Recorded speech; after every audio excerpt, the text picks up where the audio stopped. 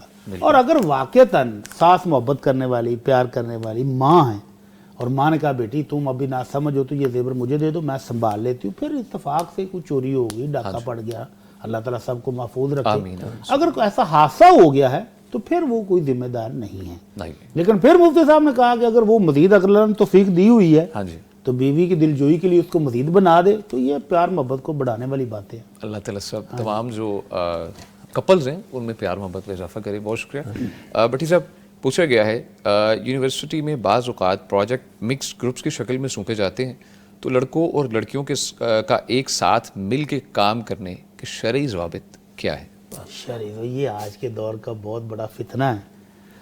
اللہ کے نبی صلی اللہ علیہ وسلم نے فرمایا لا یخلون رجل بامرأہ, خبردار کوئی مرد عورت کے ساتھ تنہائی میں نہیں بیٹھے. جب بھی بیٹھیں گے الا کان ثالثہما الشیطان, تیسرا ان کے ساتھ شیطان ہوگا. ایک لڑکا ایک لڑکی. اوکے ٹھیک ہے. ہو جاتا ہے نا, گروپ بنا دیتے ہیں لڑکی اور لڑکی کا, آپ نے مل کے اسائنمنٹ مکمل کرنی ہے, آپ نے ایسے نہ کرنی. تو یہ بہت بڑا فتنہ ہے. اس سے مومن مردوں مومن عورتوں کو حتی الامکان بچنا چاہیے. اچھا اور اگر گروپ کی صورت میں ہو, اگر ایسا ہی صورت ہو تو 8-10 لوگوں کا گروپ ہے تو 8-10 لوگ کٹھے بیٹھیں, 2 تنہائی میں نہ جائیں, اکیلے نہ بیٹھیں. اور اگر سارے مل کے بیٹھے ہیں تو خواتین پردے میں بیٹھیں, ٹھیک ہے, مناسب حجاب لیں وہ اپنا, اور مرد حضرات بھی اپنی نظریں جھکا کے رکھیں, کام سے کام رکھیں اور کام سے زائد کی دلچسپیاں نہ بڑھائیں, گزارا ہو سکتا ہے. شیخ بھٹی صاحب ہوتا یہ ہے کیونکہ یونیورسٹی ایک سائیکل گزرا ہے, یونیورسٹی کے دوران ہوتا یہ گروپس بناتے ہیں, اس کے بعد نمبر ایکسچینج ہوتے ہیں, تو پرسنل چیٹ میں بھی کسی معاملات کے بارے میں پوچھا جاتا ہے. اگر انٹینشنز نہیں ہیں, شرعی قواعد اب ضوابط کیا ہے, قواعد و ضوابط کیا ہیں, ہو چکا ہے, ہم اس معاشرے میں رہ رہے ہیں, اس سے مبرہ نہیں ہے, اب ایک لڑکا ایک لڑکی وہ کرتا ہے, بچتا ہے, بچی بھی بچتی ہے ماشاءاللہ, ان کو کیا اصول اختیار کرنے چاہیے, کیا قوانین ہیں ان کو؟ اللہ رب العزت نے سورہ احزاب کے اندر امہات المومنین سے سوال و جواب کرنے کی ایک خاص تعلیم دی ہے. اچھا جی. فَاسْأَلُوهُنَّ مِنْ وَرَاءِ الْحِجَابِ, کہ امہات المومنین سے اگر کوئی بات پوچھنی ہے تو پردے میں رہ کر پوچھو. اور آگے مومن عورتوں کو یہ تعلیم دی گئی ہے فَلَا تَخْضَعْنَ بِالْقَوْلِ, جب کوئی سوال پوچھنے والا سوال پوچھے تو اتنی نرم ملائم میٹھی بات میں اس کو جواب نہیں دینا کہ وہ جو دل کا مریض ہے وہ دل کا مریض بن کے چلا جائے اور پھر وہ گیڑے کاٹنے شروع کر دے, چکر کاٹنے شروع کر دے, کال پہ کال آ رہی ہے, جی یہ میں نے پوچھنا تھا, یہ میں نے بتانا بلا وجہ, یہ اسائنمنٹ میں نے دینی تھی, یہ میں نے لینی تھی, پھر ایسے ہی مصیبت بن جائے. ایسے ہی تو اس کو کرخت جواب دو, جتنی بات اس نے پوچھی اتنا جواب دے کے بات ختم. سبحان اللہ, بے شک. تو یہ اسلام اس طرح کے تعلقات بڑھانے کی اجازت نہیں دیتا ہے جب تک کہ ان کی شادی کا کوئی پروگرام نہ بن جائے. اچھا ٹھیک ہے, اوکے سر, بہت شکریہ. مفتی عبدالولی خان صاحب شیخ اس کے بارے میں نصیحت کیجیے گا. کالر ہمارے ساتھ موجود ہیں, آپ کی جانب سے نصیحت چاہوں گا. جی یہی شافی کافی اور شافی ہے انشاءاللہ. ٹھیک ہے, بہت شکریہ جی. کالر السلام علیکم. وعلیکم السلام, کیا حال چال ہے بھائی جان؟ جی الحمدللہ. عمر فاروق صاحب آپ کیسے ہیں جی؟ لاہور سے ہیں. عمر عرفات صاحب. اچھا جی جناب, کیسے ہیں آپ؟ الحمدللہ, اللہ کا شکر ہے. آپ سنائیں, آپ خیریت سے ہیں؟ اللہ کا کرم الحمدللہ. پوچھیے آپ کیا پوچھنا چاہتے ہیں مفتی صاحب سے؟ میں مفتی صاحب سے پوچھنا چاہتا ہوں, ابھی میں نے فیس بک پہ ایک مطلب اسی طرح کا فتویٰ دیکھا ہے جی جی, کہ وہ بتا رہے تھے کہ اللہ کے نبی صلی اللہ علیہ وسلم نے فرمایا کہ جو ہم نماز میں اکثر لوگ جو ہے وہ جینس کی پینٹ پہنتے ہیں اس کو فولڈ کر لیتے ہیں, یا ہم شلوار کو فولڈ کر لیتے ہیں, جی جی, ٹھیک ہے, تو اس چیز سے منع فرمایا گیا. اور انہوں نے واضح بخاری کی حدیث تھی صاف اسکرٹ, اچھا وہ بھی بیان کیا ہے. انہوں نے کہا کہ حضرت ابوبکر صدیق نے فرمایا کہ یا رسول اللہ صلی اللہ علیہ وسلم, اکثر بات جو میرا تہمت ہے نا وہ تخنوں سے نیچے چلا جاتا ہے. جی, تو اللہ کے نبی نے فرمایا کہ آپ کا جو تہمت ہے وہ تکبر کی وجہ سے نہیں نیچے جاتا.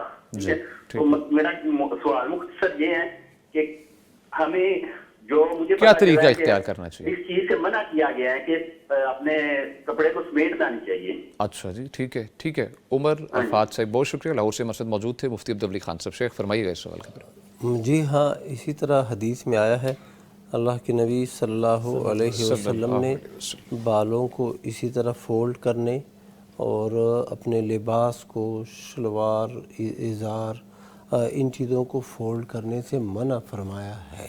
تو یہ بات بالکل صحیح ہے. اور حالت نماز میں اس کی بہت زیادہ نگرانی کرنی چاہیے اور یعنی کہ احتیاط کرنی چاہیے کہ یہ کپڑے بعض اوقات آستین جو ہے نا آستینوں کو فولڈ کر لیتے ہیں, یا بعض لوگوں نے وہ پینٹ پہنے ہوئے ہوتے ہیں تو وہ ٹخنوں سے نیچے جا رہے ہوتے ہیں ان کو فولڈ کر لیتے ہیں، تو یہ نہیں صحیح، بلکہ پینٹ ہی ایسے ہونی چاہیے کہ وہ ٹخنوں سے نیچے نہ جاتے ہوں، ایک یہ ہے۔ ٹھیک ہے، اوکے۔ اچھا، اب یہ دوسری بات جو کہی، عام لباس ایسے ہی ہونا چاہیے کہ بندے کا جو ہے نا یہ ٹخنے جو ہے نا مردوں کے یہ ظاہر ہو، اوکے ٹھیک ہے، یہ ظاہر ہو، نیچے شلوار وغیرہ، ازار، تہبند یہ نیچے نہ جائیں، نارمل روٹین میں بھی، نارمل نوٹ جسٹ نماز، ٹھیک ہے، اوکے۔ اچھا مفتی صاحب، جیسے کہ آپ فرما رہے ہیں اب پینٹس اگر بڑی آ چکی ہیں، آلٹریشن نہیں کروائی، اب فولڈ کرنے کی کوئی موجود ہے وجہ؟ ہم فولڈ کر سکتے ہیں، نماز تو پڑھنی ہے،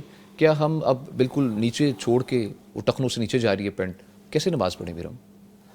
تو یہ دو ممانعتیں آ گئی ہے نا، ایک یہ ہے کہ ٹخنے ننگے رہنے چاہیے، وہ ٹخنے ننگے رہنے کا جو حکم ہے نا وہ زیادہ یعنی مؤکد ہے، زیادہ سخت ہے، شدید ہے۔ اچھا، اور یہ جو فولڈ کرنے والی بات ہے یہ اس کے اندر بھی حکم ہی ہے اور اس کی بھی ممانعت ہے، لیکن اس کے بنسبت اتنی تاکید نہیں ہے، لہذا اگر ایسی کوئی صورت بن جائے تو فولڈ کر لیں، ٹخنے ننگے کر لیں۔ بھٹی صاحب اس کے بارے میں فرمائیے گا آپ۔ یہ جو شیخ فرما رہے ہیں بالکل ٹھیک کہہ رہے ہیں، لیکن ہمیں خود مسلمان کو اپنے لباس پر خاص توجہ دینی چاہیے۔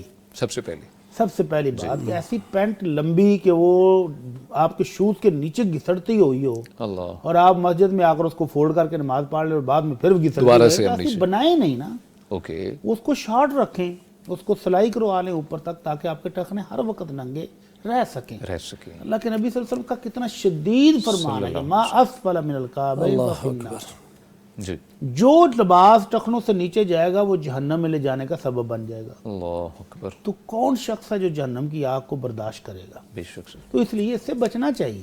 اور باقی وہ جو کپڑوں کو فولڈ کرنے والی بات ہے نا، وہ اصل میں آج کل کارپیٹڈ مسجدیں ہیں، ماشاءاللہ ماربل لگے ہوئے ہیں، ماشاءاللہ، وہ اس دور کا غور کریں جب مسجد نبی کچی تھی، ہاں بالکل، بجری تھی، جی جی، آپ کو بندہ نیا نکور سوٹ پہن کے آئے جی جی، تو وہ فولڈ کرے گا کہ میرے زمین پر نہ لگے، مٹی نہ لگ جائے، کپڑے صاف رہیں۔ تو اس نخرے سے منع کیا گیا ہے کہ نماز کے دوران یہ نخرہ نہیں کرنا کہ آپ کی توجہ نماز کی طرف ہو ہی نہ آپ کے کپڑے بچانے کی طرف ہو کہ میرے کپڑے نیچے نہ لگے، سلوٹے نہ پڑ جائیں۔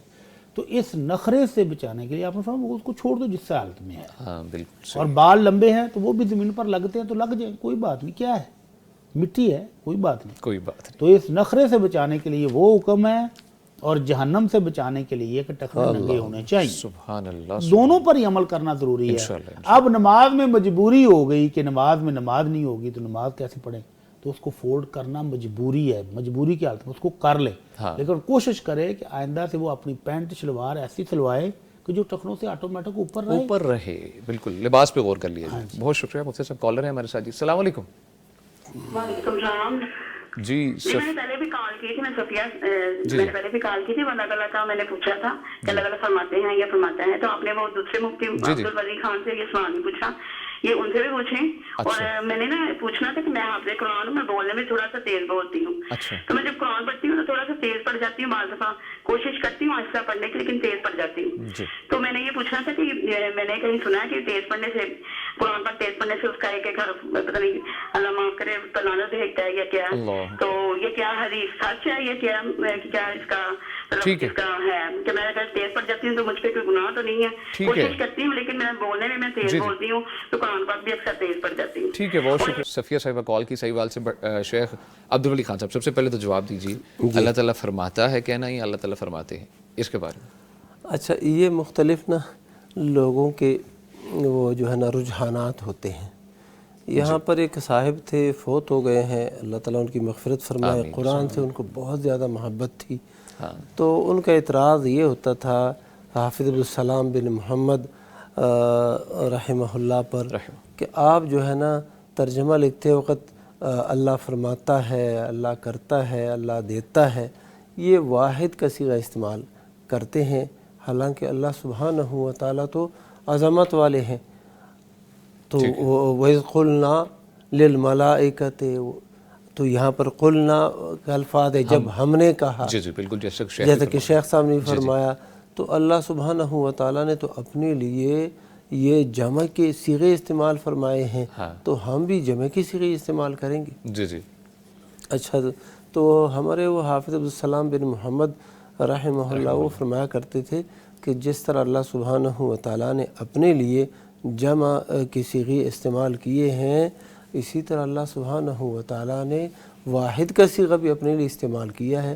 قرآن مجید میں کئی جگہوں میں یہی لفظ آیا ہے کہ واحد کا صیغہ ہے، وہ جمع کا صیغہ اللہ سبحانہ و تعالیٰ نے اپنے لیے بہت کم استعمال کیا ہے، باقی جو ہے نا واحد کا صیغہ بھی آیا ہے، لیکن کیا ہے شیخ، کیا ہے، ٹھیک ہے، ہاں جی۔ تو جیسے واحد کا صیغہ استعمال کیا ہے، جمع کا بھی استعمال کیا ہے، تو دونوں گنجائش ہیں، لیکن وہ کہتے تھے کہ میں جو ہوں نا یہ واحد کے صیغے کو ترجیح دیتا ہوں، کیونکہ یہ جو ہے نا بہت زیادہ توحید الفاظ کے حد میں بھی یہ توحید کا اظہار ہوتا ہے۔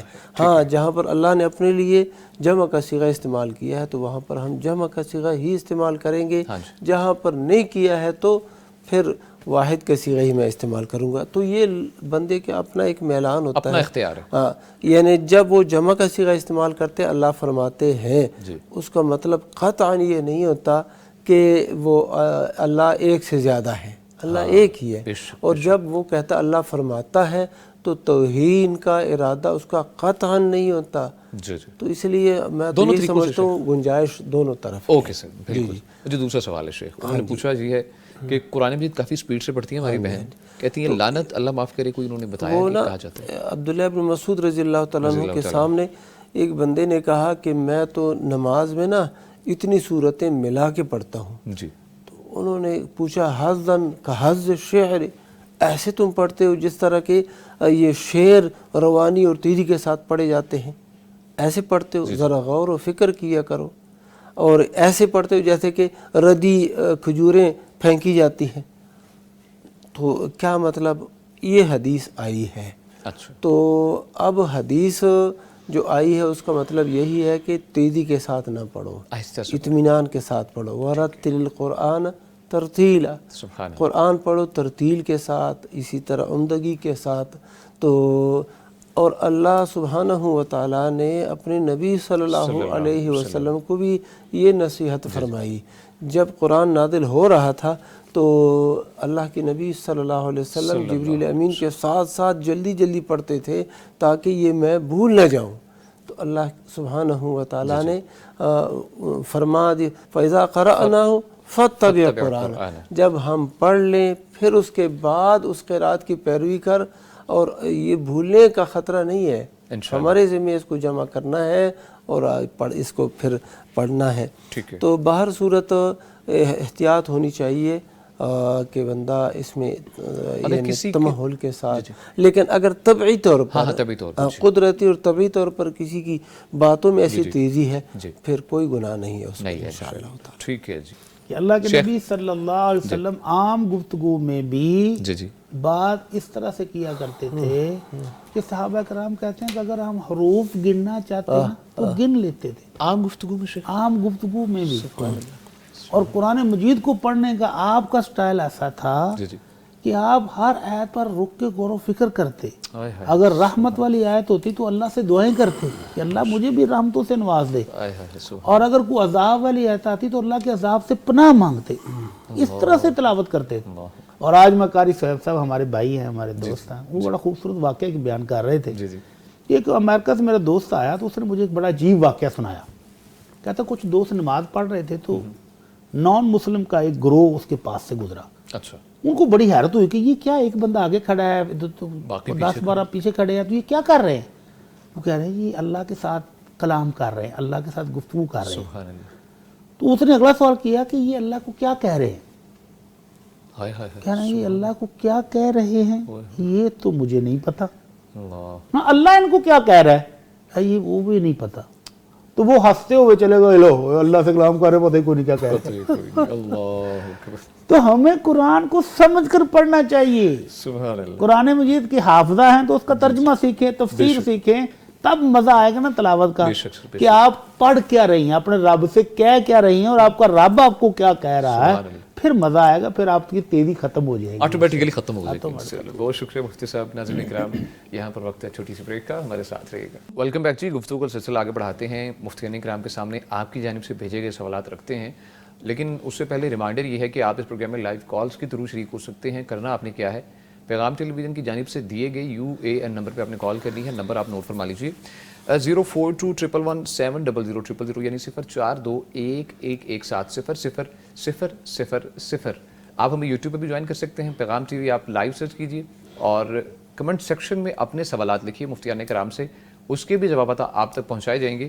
واٹس ایپ پہ بھی آپ ریچ کر سکتے ہیں, نمبر نوٹ فرما لیجیے 0321565200 یعنی 0321565200. شیخ مفتی اجمل بھٹی صاحب, پوچھا گیا ہے کہ سال کے اختتام پر گناہوں کے خوف سے صدقہ دینا کفارہ گناہ بن سکتا ہے یا نہیں؟ سبحان اللہ. میں نے پہلے بھی عرض کیا ایک سوال کے جواب میں کہ اس سال کے اختتام کو سب کچھ نہ سمجھا جائے, خاص طور پہ دسمبر. ہاں جی, تو زندگی آپ کی ہر آنے والے لمحے میں سمٹ رہی ہے. اللہ سالوں کا نہ رکھیں کہ میں سال کے اینڈ پر جا کر کروں گا. آپ نے جو کرنا ہے اسی موقع پر کر لیں, وقت موجودہ. البتہ یہ جو یہی بھی اچھی بات ہے کہ کسی کو سال کے اینڈ پر ہی خیال آ جائے. سبحان اللہ, آئے تو صحیح. تو اللہ رب العزت فرماتے ہیں ان الحسنات یذہبن السیئات, نیکیاں برائیوں کو مٹا دیتی ہیں, کھا جاتی ہیں. نیکی کوئی بھی کریں, صدقہ کریں, نماز پڑھیں, روزہ رکھیں, حج کریں, عمرہ کریں, جو بھی نیکی کریں گے اس سے اللہ گناہوں کی بخشش کرتا ہے, انشاءاللہ بخشش ملتی ہے اس سے. تو کریں, صدقہ بھی کریں, نماز بھی پڑھیں, روزے بھی رکھیں, عبادت کا اہتمام کریں, اللہ تعالیٰ مغفرت فرمائے. اسی نیت کے ساتھ کہ ہمیں اللہ تعالیٰ ثواب زیادہ کرتے ہیں, گناہ ہمارے کم ہو جائے, نیت بڑی اچھی ہے. گناہ جڑ جائیں گے, ختم ہو جائیں گے جب نیکیاں شروع کریں گے انشاءاللہ. سبحان اللہ, انشاءاللہ جی. بہت شکریہ مفتی عبدالولی خان صاحب. شیخ اس کے بارے میں فرمائیے گا کچھ آپ بھی. جو شیخ صاحب نے فرمایا یہ کافی اور شافی ہے انشاءاللہ اس کے علاج. بہت شکریہ جی. اچھا عبدالولی خان صاحب, شیخ پوچھا گیا ہے کہ ایک شخص کو کمپنی نے بونس اس کی ریٹائرمنٹ میں دینا تھا, اب اس کی مقدار ہر سال بڑھتی جا رہی ہے. اب یہ شخص ویسے خود زکوٰۃ کا مستحق ہے, کیا اس پر زکوٰۃ ہوگی یا پھر کمپنی خود زکوٰۃ ادا کرے گی؟ یہ بونس جو دے رہے ہیں اس کی ملکیت میں تو ابھی وہ چیز آئی نہیں ہے نا. ہاں بالکل نہیں آئی سر. وہ پیسے اس کی ملکیت میں نہیں آئے, کمپنی دے گی اور جب یہ ریٹائر ہو جائے گا کافی پھر سال دے بعد. گا.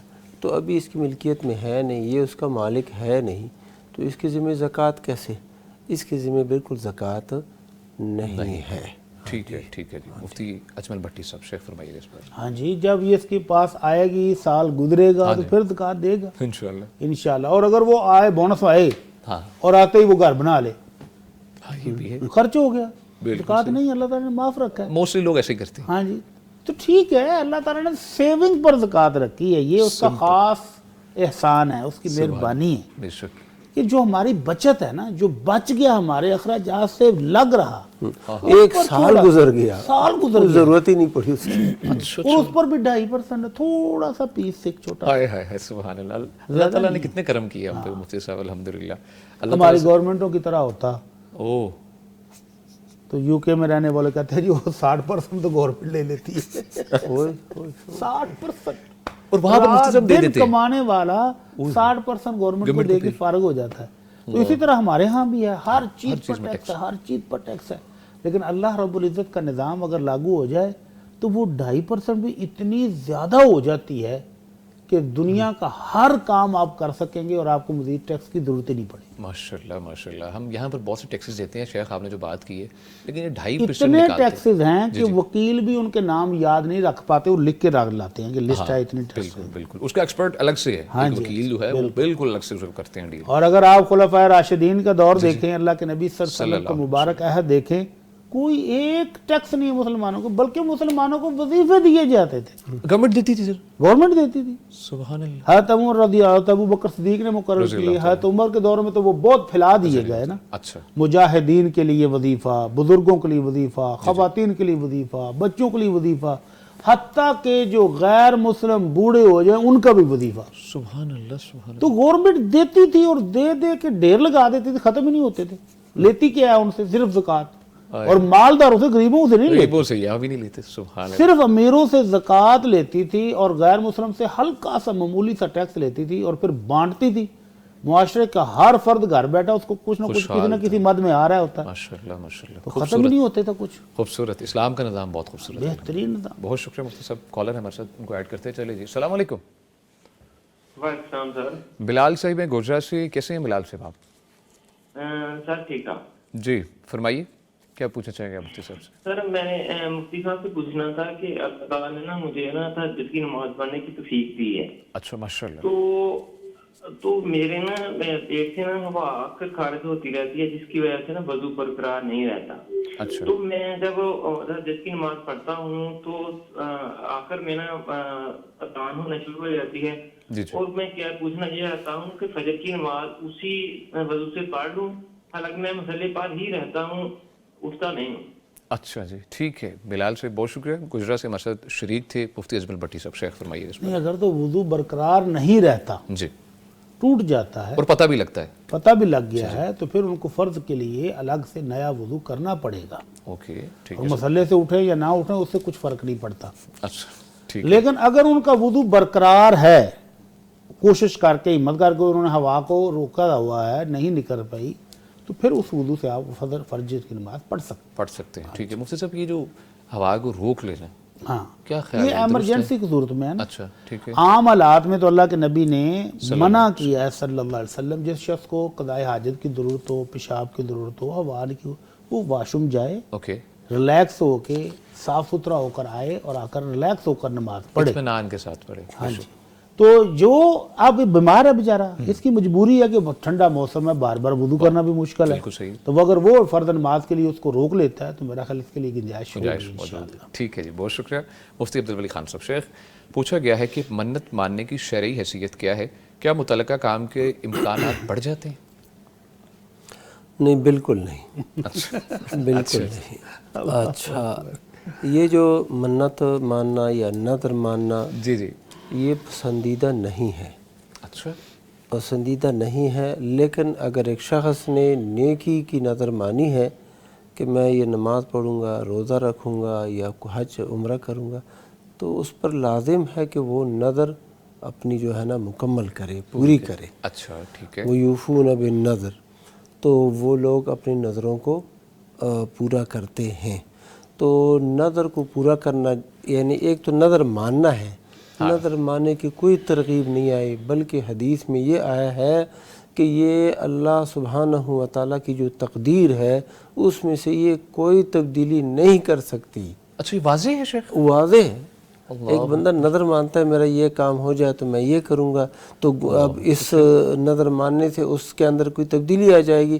کوئی تبدیلی نہیں آئے گی. وَإِنَّمَا يُسْتَخْرَجُ بِهِ مِنَ الْبَخِيلِ، جو بخیل شخص ہے اس کی ذریعے سے اس سے مال نکالا جاتا ہے. بخیل ہوتا ہے، ویسے نہیں صدقہ کرتا، نہیں دیتا کسی کو، پھر وہ نظر مانتا ہے. بہت زیادہ کرتے ہیں. ہاں تو یہ اس طرح کا مسئلہ. ٹھیک ہے. مفتی اجمل بھٹی صاحب شیخ فرمائیے اس بارے میں. ہاں جی، یہ اللہ کے رسول صلی اللہ علیہ وسلم کا حکم ہے کہ لا تنظروا، نظر مت مانو. اگر مان لیا اللہ کی فرمان برداری اطاعت کی تو اس کو پورا کرو، جیسے شیخ نے فرمایا. جی جی ٹھیک ہے. لیکن اب وہ نظر شیخ وہ بعض دفعہ اللہ کی فرمان برداری کی ہوتی ہے لیکن ان کی طاقت سے باہر ہوتی ہے. مثلا لوگ 1000 نفل منت مان لیتے ہیں، ہاں یہ کرتے ہیں ایسا، بہت نارمل ہے سر. 100 دے گی، اللہ جیب میں ٹکا نہیں ہے، ہائے ہائے اللہ. اور 100 دے گی میں پکاؤں گا. اور مفتی صاحب کہتے پتہ کس پہ کہ پیسہ آئے گا پھر پکاؤں. اور پھر نظر مان لیتے ہیں کہ اگر اللہ نے مجھے بیٹا دیا تو میں 1000 روزے رکھوں گا. اللہ اکبر. اور رمضان کے رکھے نہیں جاتے آپ سے، اور یہ اور 1000 روزوں کے پھر جب بچہ ہو گیا، اللہ نے دے دیا، جو مقصد کے لیے نظر مانی تھی وہ پورا ہو گیا، جی تو اب پھر مفتیان کے پیچھے پیچھے کیا جی قرآن نکالے ہمارے لیے، آپ جی میرے سے روزے نہیں رکھے جا رہے، آپ جی میرے سے یہ نہیں ہو رہا. ایک شخص نوجوان ہے، ہاں جی ہاں جی، اور اس پر کفارہ تھا شیخ وہی نا، رمضان میں روزہ اس نے خراب کیا تھا. اچھا تو میں نے کہا بھی آپ کیا کہتے جی کیا کفارہ؟ میں نے کہا بھائی جان آپ جو ہے نا 2 مہینے کے روزے رکھیں. اچھا کہتے ہیں جی وہ 60 مسکینوں کا کھانا بھی ہوتا ہے کوئی. میں کہا وہ جوان آدمی کے لیے نہیں ہوتا، تو جوان آدمی ہے رکھ سکتا ہے، رکھ. اللہ اکبر. کہتے جی نہیں رکھے جائیں گے. میں کیوں نہیں رکھے جائیں گے بھائی؟ اللہ تجھے کوئی عبرت تو ہو. 60 مسکینوں کو کھانا، تیرا مقصد یہ ہے کہ ایک دیگ پکاؤں گا اور 60 مسکینوں کا کھانا ہو گیا، تو اگلے رمضان میں پھر وہی کرتوت کروں گا. تو تو میں نے کہا تیرے اوپر روزے فرض ہے، تو روزے رکھ، پہلے رکھنے شروع کر. جب تو نہیں رکھ پائے گا، نہیں مکمل ہو پائیں گے، پھر تجھے دیکھیں گے کہ دوسرا کفارہ ہے کہ نہیں ہے. بہت بہترین سر. اس طرح ہونا چاہیے لوگوں کا علاج. تو جو نظر مانے سب سے پہلی بات ہے اس کو چاہیے کہ اپنی اوقات دیکھ لے کہ میری جیب کتنی اجازت دیتی ہے, میری صحت کتنی اجازت دیتی ہے, کتنے نفل پڑھ سکوں گا, کتنے روزے رکھ سکوں, اس کے مطابق ہی مانے. ہاں بالکل. اور جو نظر مان لے پھر اس کو پورا بھی کرے, پھر ہیلے بہانے بنا کر ٹالے نہیں. اچھا شیخ, یہ بات ہوگی نظر کی. اب کوئی کام نہیں کسی کا ہو پا رہا, نظر کے علاوہ کیا حل ہے؟ نظر ماننے کے علاوہ کوئی کام ہو ہی نہیں رہا. نظر کے علاوہ اللہ کی راہ میں صدقہ خیرات کرے. اچھا ٹھیک ہے, اللہ کی راہ میں پہلے صدقہ دے دے, ٹھیک ہے, اور اس کے بعد اپنے رب کے سامنے التجا کرے, سبحان اللہ, دعا کرے, یتیم مسکین بیوہ کی خدمت کر دے, ان کے بچوں کے سروں پر ہاتھ پھیرے, انشاءاللہ اللہ مشکلات آسان کر دے گا. انشاءاللہ ماشاءاللہ. یہ اچھا طریقہ ہے. بہت شکریہ جی. کالر ہے ہمارے ساتھ. السلام علیکم. سائمہ سعید صاحبہ لاہور سے ہیں. جی بہن پوچھیے, کیا پوچھنا چاہیں گے آپ مفتی صاحب سے؟ میرا سوال یہ ہے کہ میری ایک زمین ہے. اچھا. اور وہ بینک چاہتا ہے کہ وہ اس پہ آ جائے, اور بینک مجھے کرایہ دے گا, مطلب اس پہ اس کی بلڈنگ ہوگی. اچھا, بینک آپ سے وہ زمین ٹھیک ہے رینٹ لینا چاہ رہا ہے. اچھا ٹھیک ہے. تو کیا میرے لیے رینٹ لینا بینک کا مطلب جائز ہے؟ حالانکہ میرا تو صرف لینڈ ہے اور اس کے اوپر وہ بینک تعمیر کریں گے, یا میری بلڈنگ ہے اس کے اندر بینک آ جائے گا اور میں کرایہ لوں گی, تو میں جائز ہے یہ لینا؟ ٹھیک ہے. بہت شکریہ بہن. سائمہ سعید صاحب لاہور سے مسجد موجود تھی. مفتی اجمل بھٹی صاحب, شیخ فرمائیے. اللہ رب العزت نے مومنوں کو حکم دیا ہے وَتَعَاوَنُوا عَلَى الْبِرِّ وَالتَّقْوَى وَلَا تَعَاوَنُوا عَلَى الْإِثْمِ وَالْعُدْوَانِ. اے مومنوں, نیکی اور اچھے کاموں میں, تقوی کے کاموں میں ایک دوسرے کا ساتھ دو, اور برائی میں اور گناہ کے کاموں میں دوسروں کا ساتھ مت دو. تو بینک میری بہن کے ذہن میں بھی ہے نا, اس لیے سوال پوچھا ہے کہ بینک رینٹ پہ لے رہا ہے. بالکل ڈبل مائنڈ. اگر کوئی عام آدمی رینٹ پر لے رہا ہوتا تو یہ بینک کبھی سوال نہیں کرتی. بالکل. تو ان کے ذہن میں یہ ہے پہلے سے بالکل سر کہ بینک تو سود لیتا ہے, اس کا سارا بزنس ہی سود پر ہے, تو کہیں میرے کمائی تو حلال حرام کے مسئلے میں نہیں پڑ جائے. اللہ اکبر. بالکل. تو یہ میری بہن, یہ برائی ہے. بینک کو جو بلڈنگ کرائے پر آپ دیں گی, وہ اس میں سارا سودی کاروبار کریں گے, تو وہ جو گناہ کمائیں گے اس میں سے آپ کو بھی ہوگا. اللہ. تو اس لیے بچ جائیں, بینک کے علاوہ کسی بھی کمپنی کو دے دیں جو حلال کاروبار کر رہی ہو, تو اس سے رینٹ آؤٹ کریں اور اپنا کمائی کر لیں, لیکن ان کو نہیں دیں. ان کو نہیں دیں. ٹھیک ہے جی, بہت شکریہ. مفتی عبدالبری خان صاحب, شیخ کچھ ایڈ کرنا چاہیں گے اس بارے میں؟ نہیں, جب شیخ بھٹی صاحب کہہ دیتے ہیں کافی اور شافی ہو جاتا ہے. ٹھیک ہے جی, بہت شکریہ. ماشاءاللہ, اللہ تعالیٰ اپنی حفاظت میں رکھے شیوخ کو دونوں کو. مفتی عبدالعلی خان صاحب, شیخ پوچھا گیا ہے جی, اگر کوئی شخص دفتری کام کے دوران کانٹینٹ بہتر بنانے کے لیے کچھ وقت ذہن کو فریش کرنے میں صرف کرے, تو کیا اس کا وقت کا حساب دینا ہوگا, اور اس سے حاصل اجرت کا شرعی حکم کیا ہے ریلیکسمنٹ کے لیے اسپینڈ کیا گیا ٹائم؟ جی, جیسے انہوں نے سوال پوچھا ہے اور جو بات بتائی ہے وہ تو بالکل جائز ہے, اور اس کے لیے اجرت لینا بھی درست ہے, کیونکہ اس نے تو جو استراحت اور راحت اور آرام کیا ہے, تو اس کا مطلب کیا ہے, اسی کام میں مزید مستعد ہو جانا, مزید تیار ہو جانا, ذہن کو فریش کر دینا, تازہ کر دینا, یہ اس کا مقصد ہے. بالکل سر. یہ ایسا نہیں ہے کہ وہ یہاں سے اٹھ کے نا کوئی اور کام کر رہا ہے, لکھ رہا ہے, یا کوئی پڑھ رہا ہے, یا کوئی فون پہ باتیں کر رہا ہے, تو یہ نہیں کر رہا, بلکہ وہ جا کے نا تھوڑی دیر کے لیے ایک آرام کر کے, کوئی راحت حاصل کر کے, کوئی ایسی ذہنی طور پر فریش ہو کے, یہ بالکل جائز ہے. زیادہ انہماک سے کام کرنا. ہاں جی. اور بعض اوقات جو ہے نا, ہم نے جو جن اداروں میں کام کیا ہے, ان اداروں کے بڑے جو ہوتے تھے وہ باقاعدہ کہتے تھے کہ اگر آپ کو کوئی دقت محسوس ہو رہی ہے, آپ دوسروں کو پریشان نہ کریں کہ اس کے پاس جا کے باتیں شروع کریں. نہیں, آپ اپنی کرسی پر بیٹھے ہیں, ادھر ہی نا آرام کریں, کوئی ذہنی یعنی کام قلم بند کر دیں, اور وہ کام جو ہے نا تھوڑی دیر کے لیے اس کو یعنی بند کر کے بس آپ آرام حاصل کر کے پھر یہ باقاعدہ بتاتے تھے. اور اگر بھٹی صاحب مناسب سمجھے تو میں وہ نام بھی لے لوں گا. بٹ صاحب یہ کیا ہے جو راز کی بات ہے, نام آپ کی اجازت سے لینا چاہ رہے ہیں؟ سلام میں ہم کلیگ ہوتے تھے شیخ بھٹی صاحب کے پاس, تو یہ حافظ عبدالعظیم اسد حفظہ اللہ, وہ باقاعدہ یہ کہتے تھے کہ دوسروں کو نہیں ڈسٹرب کرنا, وہ اس کو بھی کام سے تم نکال لیتے ہو, خود بھی. ہاں, ذہنی راحت حاصل کرنی ہے, حاصل کرو. کوئی بات نہیں۔ سبحان اللہ۔ تو ساتھ اسی مقصد کے لیے دفاتر میں 2 ٹائم چائے دی جاتی ہے عموماً، جی جی بالکل تھوڑا سا ریلیکس ہو جائیں گے، چائے کے ساتھ فریش ہو جائیں گے، کام اچھے طریقے سے ہو جائے گا۔ ہاں بالکل سر۔ اور کچھ غیر مسلم کمپنی ایسی بھی ہیں جنہوں نے وہ سیٹ ہی ایسی رکھی ہوتی ہے جو بیڈ بن جاتا ہے، ہاں بالکل اور کام کے دوران آدھا گھنٹہ یا گھنٹہ ان کو دیا جاتا ہے کہ آپ اس کرسی کو لمبا کریں جی اور لیٹ جائیں، ہاں باقاعدہ آرام کریں۔ وہ کمپنی کہتی ہے کہ یہ تھک چکے ہوتے ہیں ذہنی طور پر، جسمانی طور پر، اور جب آدھا گھنٹہ دیتے ہیں تو یہ اگلے 2 گھنٹے جو ہے نا وہ 4 گھنٹوں سے زیادہ کام کرتے ہیں۔ انرجیٹک وے میں سر کہا ہوتا ہے بہت زیادہ۔ تو اس لیے اس طرح کی باہمی رضامندی کے ساتھ اگر کوئی چیز ہو جائے تو پھر تو کوئی مسئلہ انشاءاللہ نہیں، بہتر ہے انشاءاللہ۔ ٹھیک ہے سر، اللہ تعالیٰ آپ کو خوش رکھے جی۔ کالر ہمارے ساتھ موجود ہے، السلام علیکم۔ وعلیکم السلام علی بھائی، میں احسن علی بات کر رہا ہوں لاہور سے۔ جی احسن بھائی کیسے ہیں آپ؟ جی میں بالکل ٹھیک ٹھاک ہوں، اور امیر مفتیان اکرام بھی بالکل خیریت سے ہوں گے۔ میں دونوں مفتی اکرام سے ایک کوشچن ہے کہ میں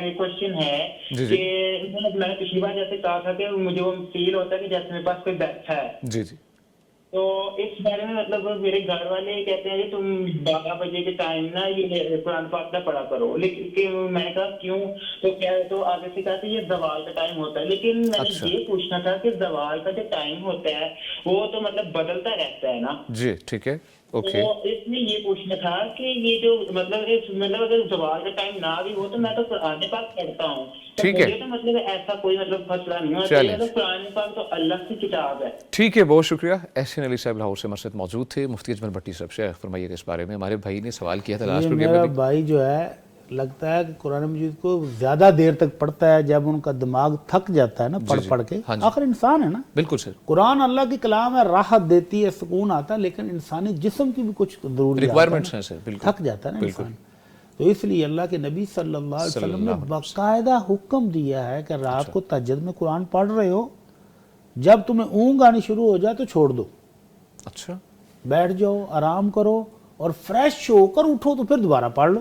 ہاں سبحان اللہ۔ تو اس لیے ان کو چاہیے کہ جب قرآن مجید پڑھتے پڑھتے تھک جائے نا، زوال کا ہونا نہ ہونا کوئی معنی نہیں رکھتا۔ بالکل سر ٹھیک۔ اللہ کے رسول صلی اللہ علیہ وسلم کے بارے میں اماں عائشہ رضی اللہ عنہا فرماتی ہیں کہ اللہ کے نبی ہر وقت اللہ کا ذکر کرتے تھے، سبحان کوئی زوال کی پابندی نہیں ہے۔ سبحان اللہ۔ قرآن مجید کی تلاوت بھی ہو سکتی ہے، اللہ کا ذکر ہے، اوکے، لیکن اگر وہ تھک جائے نا تو تھوڑی دیر ریسٹ کر لیا کریں۔ یہ جو ان کو شک پڑتا نا کہ میرے ساتھ کوئی بیٹھا ہوا ہے، کوئی مجھے سامنے نظر آ رہا ہے، تو وہ سب تھکاوٹ کے سار لگتے ہیں مجھے تو۔ تو اس لیے ان کو چاہیے کہ آدھا گھنٹہ اگر حافظ قرآن ہے تو گھنٹہ بھی بہت، گھنٹے میں کتنے پارے پڑھ لیتا حافظ قرآن، بالکل سر ایسا ہی۔ تو اس کے بعد ان کو 10 منٹ 15 منٹ دماغ کو بھی ریسٹ دینا چاہیے، مشینری ٹھنڈی ہو جائے، تھوڑی ریلیکس ہو جائے، تو پھر دوبارہ پڑھنا شروع ایسے کریں، ہی بالکل سر، تو انشاءاللہ یہ وہم شہم ختم ہو جائے گا انشاءاللہ بہتر طریقے سے اچھے طریقے سے پڑھ سکیں۔ ٹھیک ہے سر، بہت شکریہ۔ مفتی عبدالولی خان صاحب شیخ، پوچھا گیا ہے کہ سال کے اختتام پر اگر نصاب پورا ہو جائے تو زکوٰۃ فوراً واجب ہوتی ہے یا قمری سال مکمل ہونا شرط ہے؟ اس پہ گفتگو کر چکے ہیں لیکن اس کے بارے میں آپ فرمائیے۔ سبحان اللہ۔ شیخ اجمل بھٹی صاحب نے بھی ایک سوال کے جواب میں فرما دیا تھا کہ یہ قمری چاند کے حساب سے یا سال پورا ہونا یا یہ دوسری جو انگریزی حساب سے سال کا پورا ہونا یہ معنی نہیں رکھتا۔ بالکل، اصل مسئلہ یہ ہے کہ آپ کب صاحب نصاب ہوئے ہیں، کب آپ کے پاس 52 تولے چاندی کی مالیت کے پیسے اتنے آپ کے پاس آ چکے ہیں، وہ کب آئے ہیں؟ وہ شوال کے مہینے میں آئے ہیں، تو اگلے شوال تک آپ کے پاس وہ پیسے رہے ہیں، اس میں آخر میں بھی کمی نہیں ہوئی، جی جی، تو اب آپ صاحب نصاب ہیں۔ ٹھیک ہے، اب جیسے ہی یہ سال پورا ہوگا تو زکوٰۃ کی ادائیگی یہ آپ پر لازم ہوگی۔ یہ اللہ سبحانہ و تعالیٰ کا قرض ہے اور اس کی ادائیگی آپ پر لازم اور ضروری۔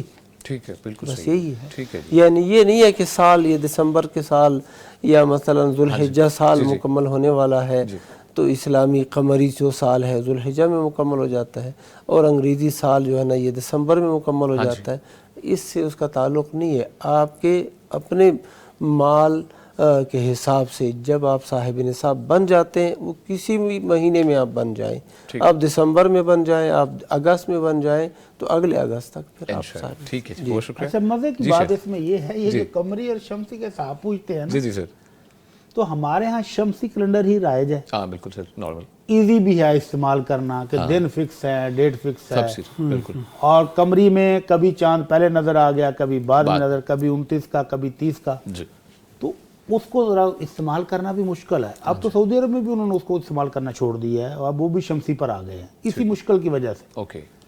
کئی دفعہ ہم سے ہوا جب ہم پڑھتے تھے تو ادھر سے گئے تو ابھی چھٹیاں 2 باقی تھی، سعودی عرب ایئرپورٹ پر پہنچے تو پتہ چلا جی آپ کا ویزا ایکسپائر ہو گیا. اللہ اکبر. یہ بھی معاملہ ایسا بھی ہوا، ہمارے دوستوں کو نئی ٹکٹ خرید کے جانا پڑا. اوہ اللہ اکبر. کہ جناب ٹکٹ اپنی خرید لیں، وہ جو پرانی ٹکٹ تھی وہ تمہاری ضائع ہو گئی ہے، اب نئی ٹکٹ خریدے اور آ جائے. تو اس لیے ان چکروں میں نہیں پڑنا چاہیے. دونوں ہی، چاند بھی اللہ کا ہے، سورج بھی اللہ کا ہے. تو جو سسٹم آپ کے ملک میں آسانی کے ساتھ رائج ہے اس پر عمل کریں. اور یہ جو سوال پوچھتے ہیں نا قمری کے حساب سے ہونا چاہیے، ان سے پوچھیں آج قمری صاحب سے کون سا مہینہ اور کون سی تاریخ ہے. میرا نہیں خیال کہ کوئی آپ کو بتائے گا. جی بالکل ایسے ہی سب کو یہی پتا ہوگا آج 25 دسمبر ہے، لیکن یہ کوئی نہیں بتائے گا کہ یہ آج مہینہ کون سا ہے اور دن کون سا ہے اور تاریخ کون سی کیسے چل رہی ہے. تو اس لیے ان چکروں میں نہیں پڑنا چاہیے. بہت شکریہ بٹی صاحب. ناظرین کرام یہاں پر وقت چھوٹی سی بریک کا، ہمارے ساتھ رہے گا. ویلکم بیک جی. گفتگو کا سلسلہ بڑھاتے ہیں آگے. آپ کی جانب سے بھیجے گئے سوالات ہیں مفتیان کرام کے سامنے رکھتے ہیں. جی مفتی اجمل بٹی صاحب، شک پوچھا گیا ہے کہ اگر کسی کو مستحق سمجھ کر زکوٰۃ دی جائے اور بعد میں معلوم ہو کہ وہ مستحق نہ تھا تو زکوٰۃ کا کیا حکم ہے؟ واہ سبحان اللہ. بالکل بعین ہی ایک واقعہ حدیث میں بھی ایسا ہی ملتا ہے. اچھا. ایک شخص نے تہیہ کیا کہ آج رات میں چپکے سے خفیہ صدقہ کروں گا اللہ کی راہ میں. ٹھیک ہے. تو وہ صدقہ کر کے آیا تو صبح کو مشہور ہو گیا، لو جی رات کو کوئی بندہ نے ایک چور کو چوری کرنے کے لیے نکلا تھا، وہ تو راج بندہ کوئی آیا نیک اللہ کا تو وہ اس کو نا زکوٰۃ کے پیسے دے کے چلا گیا. چل اللہ. اچھا. چور پر صدقہ ہو گیا، چور کو زکوٰۃ دے دی گئی.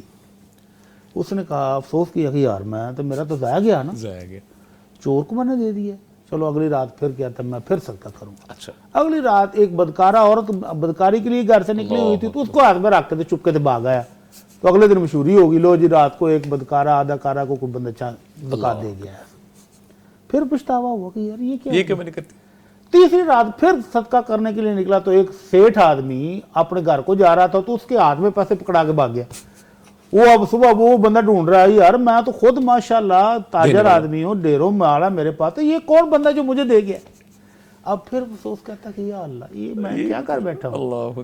تو اللہ رب العزت کی طرف سے اس کے دل میں یہ ڈالا گیا، یا اعلان کرنے والے فرشتے نے اعلان کیا، کوئی بات ہے تیرا دیا ہوا ضائع نہیں گیا، اللہ نے تیری نیت کے مطابق تیرا دیا ہوا قبول کر لیا ہے. اب وہ چور ممکن ہے کہ اس صدقے کی وجہ سے چوری سے بعد آ جائے، بدکارہ بدکاری چھوڑ دے، اور ممکن ہے کہ نیک آدمی تیری طرح خفیہ وہ بھی صدقہ خراب کرنے لگ جائے، اس کا بھی ثواب تجھے ہی ملے گا انشاءاللہ. تو اس نیت کی اس نیت کی بنا پر جو اس بھائی نے زکوٰۃ نکالی ہے تو اس نے دے دی. اس کو پہلے کوشش کرنی چاہیے کہ مستحق تک پہنچے. یہ بھی ایک فریضہ ہے نا. ہاں جی بالکل. تو فریضہ ایسے تو نہیں نا کہ بلا سوچے سمجھے بس جو آگے آئے اس کو دے کے نکل جائے. جان نہیں چھڑانی چاہیے.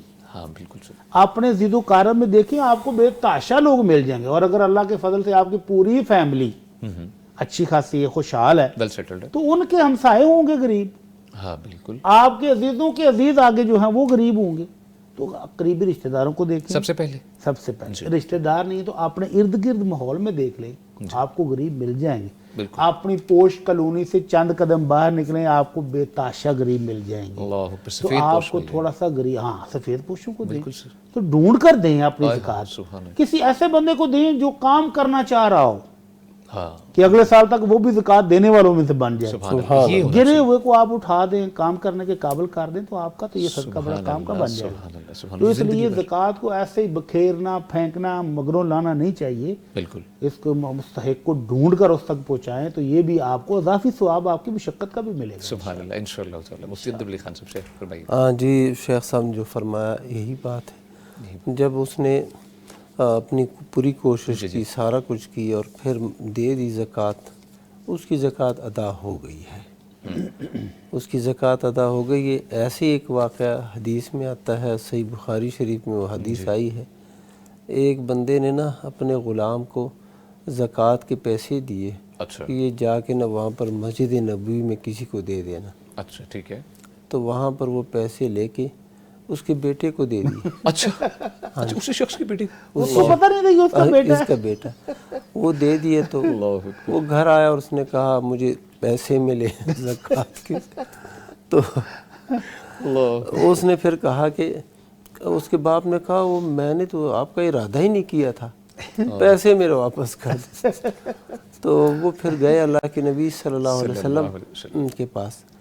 تو اللہ کے نبی صلی اللہ علیہ وسلم نے جو فیصلہ فرمایا, بیٹے کو کہا کہ جو پیسے آپ کو مل گئے ہیں وہ آپ کے ہیں, اور والد سے کہا کہ لَكَ مَا نَوَيْتَ, آپ نے جو نیت کی تھی وہ نیت آپ کو مل گئی ہے, زکوٰۃ آپ کی ادا ہو چکی ہے. ٹھیک ہے جی, بہت شکریہ جی مفتی صاحب. مفتی عبدالولی خان صاحب, شیخ پوچھا گیا ہے کہ نماز میں خشوع کے لیے آنکھیں بند کرنا یا لائٹس بند کرنا درست ہے یا نہیں؟ عام طور پر تو اللہ کے نبی صلی اللہ علیہ وسلم کی نماز کا طریقہ یہی تھا کہ آپ کی آنکھیں کھلی ہوتی تھی, اور وہ حدیث بخاری میں جو آتا ہے کہ اللہ کے نبی صلی اللہ علیہ وسلم نے سامنے آپ نے فرمایا مجھے اس دیوار میں نا جنت اور جہنم وہ دکھائے گئے, تو آپ دیکھ رہے تھے نا. اسی طرح دوران نماز ایک دفعہ اللہ کے نبی صلی اللہ علیہ وسلم نے دیکھا کسی نے تھوکا ہے دیوار پر. اچھا, نماز کے دوران؟ ہاں جی, یعنی نوٹس کیا آپ صلی اللہ علیہ وسلم کو یہ نظر آیا. تو اس سے یہی معلوم ہوتا ہے کہ آپ صلی اللہ علیہ وسلم کی آنکھیں کھلی ہوتی تھی, دیکھتے تھے. تو یہ جو ہے نا, اگر صورتحال ایسی ہو کہ بعض اوقات بندے کی آنکھیں کھلی ہوتی ہیں تو آگے صف میں نا کوئی ایسی صورتحال ہوتی ہے کہ اس سے بندہ پریشان ہو جاتا ہے, تشویش پیدا ہو جاتی ہے, تو اور وہ جو ہے نا توجہ برقرار نہیں رہتی. اگر ایسا شخص آنکھیں بند کرے تو گنجائش ہے, بالکل جواز ہے. ٹھیک ہے, اوکے. اچھا, نماز اندھیرے میں پڑھنا, لائٹس بند کرنا, تو یہ لائٹس بند کرنا یہ ایک اضافی سی بات ہے. کوئی قدرتی طور پر اندھیرا ہو تو ٹھیک ہے آپ پڑھ لیں, لیکن اس کے لیے اندھیرا کر دینا اسپیشلی, ہاں جی, اس کا کوئی ثبوت آیا نہیں ہے میرے علم کے مطابق, تو کم از کم نہیں ہے. مفتی اجمل بھٹی صاحب, شیخ فرمائیے گا اس بارے میں. دو چیزیں ہیں آج کل جو ہمارے کارپیٹ ہیں نا جی, یا جائے نماز ہیں, ان کے اوپر اتنے خوبصورت ڈیزائن بنے ہوئے ہیں. ہاں بالکل سر, اگر آپ سجدے میں جائیں نا تو وہ ڈیزائن ہی بندہ دیکھتا رہتا ہے, وہی گنتا رہے وہ کیا چیزیں بنی. ہاں جی, بعد دفعہ جائے نماز کے اوپر مختلف نام لوگوں نے لکھوانے شروع کر دیے. اب یہ ایک نیا فتنہ ہے. بالکل سر, یہ بھی سٹارٹ ہو چکا. تو وہ نام کے حروف اور نقطے اور زبر زیریں بندہ چیک کرتا رہے. ہاں بالکل. تو اس موقع پر اگر آنکھیں بند ہو جائے تو کوئی بات نہیں. دوسری بات شیخ نے جو فرمائی, لائٹیں بند کر کے عمدن, مومنوں کا نہیں. اچھا, اور خاص طور پر آج جب کہ مومنوں کے دل گردے بھی اتنے بڑے نہیں رہ گئے تو ان کو لائٹ جلا کے ہی پڑھنی چاہیے. جی بالکل. خدا نخواستہ اگر کوئی مولی چیز نکل آئے جی تو اس سے بچا جا سکے, اس کو مارا جا سکے. وہ نہ ہو کہ وہ اندھیرے میں مچھر بھی کاٹے تو چیخ نکل جائے پروان کی, اللہ کہ یہ کون کیا کاٹ گیا مجھے, نماز خراب ہو. وہ کاٹ جائے کہ مچھر بھی کاٹے گا تو وہ ڈھونڈتا پھرے گا کہ پتہ نہیں مجھے کس چیز نے کاٹ لیا ہے. تو اگر ایسا دل گردہ ہو تو پھر لائٹ جلا کے ہی پڑھنی چاہیے. اچھا شیخ, خاص طور پر رمضان کے اندر, کیونکہ رمضان آ رہا ہے تو جب نفل ادا کرنے ہوتے ہیں, کوئی بعد میں وطر وغیرہ پڑھنا ہوتا ہے, تو خاص طور پر لائٹس بند کر دی جاتی ہیں. لائٹس بند کر دیں. نہیں, یہ غلط بات, یہ بات ہی غلط ہے. ٹھیک ہے سر, خشوع و خضوع چاہیے. ہاں جی, اس کے لیے بند کرتے ہیں. اس کے لیے آپ نفل عبادت اکیلے میں پڑھیں نا. نفل عبادت اکیلے پڑھنا اور گھر میں پڑھنا یہ زیادہ افضل ہے. ہاں, یہ زیادہ ثواب کا باعث ہے. تو آپ پڑھیں, گھر میں اکیلے پڑھیں. اور خشوع خضوع تو دن کی نمازوں میں بھی ضروری ہے. ہاں, وہ بھی بالکل شیخ. ٹھیک ہے سر, بہت شکریہ. بالکل نارمل سا سوال تھا. مفتی اجمل بھٹی صاحب, شیخ یوٹیوب کے کمنٹ سیکشن میں سوال ہے, پوچھا ہے ماجد صاحب, لکھتے ہیں السلام علیکم بھائی. وعلیکم السلام. میرا سوال ہے کہ ہمارے گھر میں چوہے بہت زیادہ ہیں, کیا ان کو پنجرے میں قید کر کے پھر پنجرے سمیت پانی میں ڈال کر مار سکتے ہیں؟ ہاں جی, یہ موذی چیزیں جو ہیں ان کو مارنا چاہیے. تو آگ کے ساتھ جلانے سے اللہ کے نبی نے منع کیا ہے صلی اللہ علیہ وسلم. اس کے علاوہ آپ کسی بھی طریقے سے ان کو مار سکتے ہیں. آپ ڈنڈے کے ساتھ مار دیں, آپ وہ پنجرا یا کڑکی ایسا لائیں جس کے اندر وہ خود بخود دب کے مر جائیں. ہاں جی بالکل. آپ ان کو کوئی زہریلی چیز ڈال دیں جس کے ساتھ وہ مر جائیں. ہاں جی. پانی میں ڈبو کے اس کو اذیت نہ دیں. اگر پانی کے ڈوبنے سے وہ جلدی مر جاتا ہے تو پھر ٹھیک ہے, اس سے اگر اذیت ہوتی ہے تو پھر اس کو نہ کریں نا, اتنا اذیت نہ دیں. آخر اللہ کی مخلوق ہے, اس کو کسی ایسی چیز سے ماریں جس سے وہ جلدی ختم ہو جائے. بالکل ٹھیک ہے. مفتی عبدالولی خان صاحب, شیخ. ہاں جی, ایسا ہی ہے.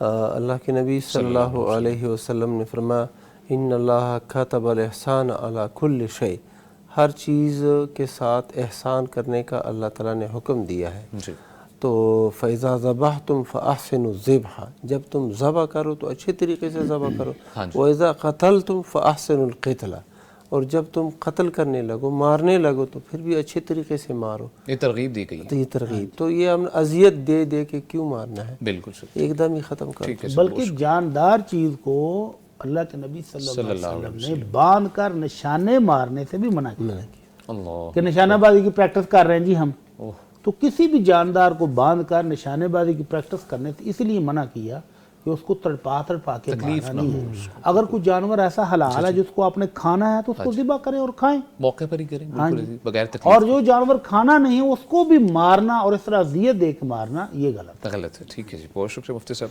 مفتی عبدالعلی خان صاحب، شیخ پوچھا گیا ہے کہ اگر سال ختم ہونے سے پہلے قرض ادا کر دیا جائے تو کیا وہ رقم زکوٰۃ کے حساب سے منہا کی جائے گی؟